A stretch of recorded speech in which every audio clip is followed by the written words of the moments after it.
मित्रों, मृत्यु हमारे जीवन का अटल सत्य है। यानी जिसने भी इस पृथ्वी लोक पर जन्म लिया है उसे एक ना एक दिन अवश्य ही इस लोक को छोड़कर जाना पड़ेगा। भागवत गीता में श्री कृष्ण ने भी कहा है कि आत्मा एक निश्चित समय के बाद एक शरीर को त्याग कर दूसरा शरीर धारण करती है।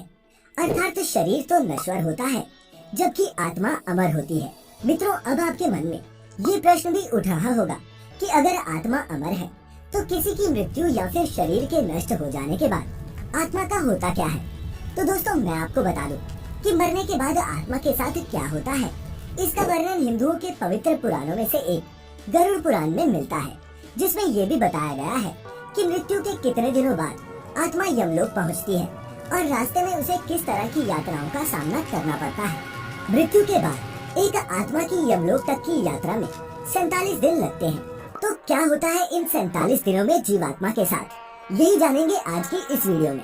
गरुड़ पुराण में वर्णित कथा के अनुसार एक दिन भगवान विष्णु के वाहन गरुड़ उनसे पूछते हैं कि हे नारायण, मैं ये जानना चाहता हूँ कि मृत्यु के बाद आत्मा का क्या होता है और वह जीवात्मा कितने दिनों के बाद यमलोक पहुँचती है।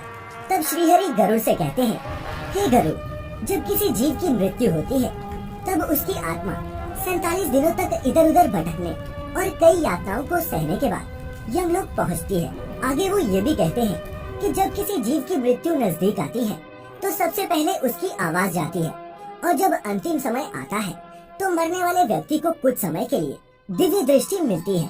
इस दिव्य दृष्टि के मिलने के बाद मनुष्य सारे संसार को एक रूप में देखने लगता है। उसकी सारी इंद्रियां शिथिल हो जाती हैं, जिसके बाद मृत्यु के समय यमलोक से 2 यमदूत आते हैं। यमदूतों को देखते ही आत्मा डर से हाहा करने लगती है और शरीर से बाहर निकल जाती है।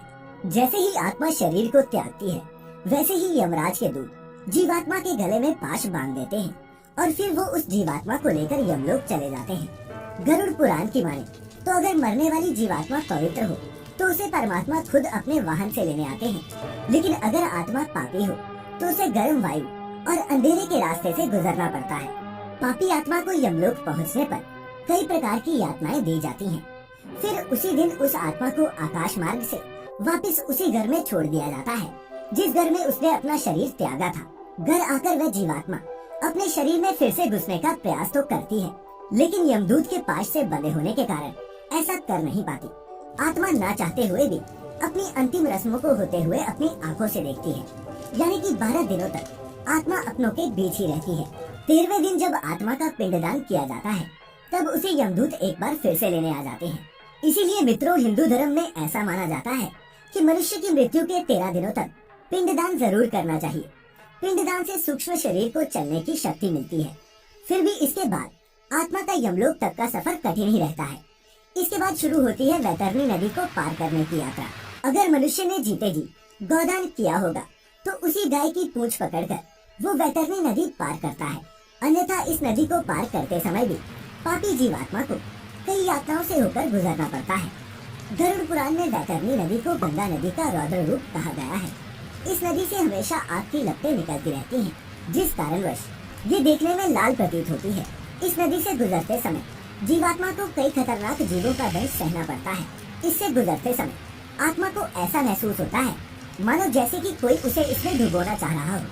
वैतरणी नदी पार करते समय उसे पीठ से होकर गुजरना पड़ता है।